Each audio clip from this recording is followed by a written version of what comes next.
माझ्या आजोबांनी कष्ट करून विकत घेतलेली कसलेली माझ्याच आज्याची शेती माझ्या बापाच्या नावावर करावी म्हणून मी तलाठी सज्जात गेलो. तलाठ्याने सांगितलं काम करू, पण देणार किती? मला वाटलं शेती आमची, बाप माझा, आजा माझा, मग याला पैसे का द्यायचे? तलाठ्याची तक्रार करावी म्हणून मी पोलीस स्टेशनला गेलो. तर पोलीस म्हणाले आम्ही तपास करू, गुन्हा दाखल करू, पण आमच्या चहा पाणीचं काय? मला पुन्हा राग आला. यांना तर सरकार म्हणजे मीच पगार देतो, मग हे पुन्हा चिरीमिरीवर का मागत असतील? म्हटलं आमदारांच्या कानावर टाकू. मग आमदार साहेब म्हणाले त्याची गडचिरोलीला बदली करू, त्याला निलंबित करू, मंत्र्यांना भेटू, पण वजन ठेवल्याशिवाय फाईल पुढे जातच नाही. मला फार वाईट वाटलं. म्हटलं मी तर मतदान यांनाच केलं होतं.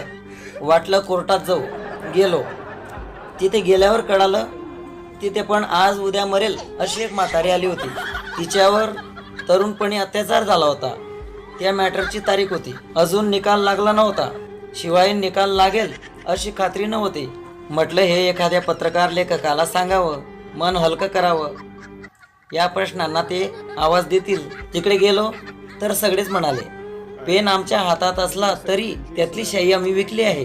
आम्ही तसं लिहू शकत नाही. आमचे हात आणि पेन बांधलेले आहेत. शिवाय बातमी पाठवायला 4 पैसे द्यावेच लागतात. मला याचा प्रचंड राग आला होता.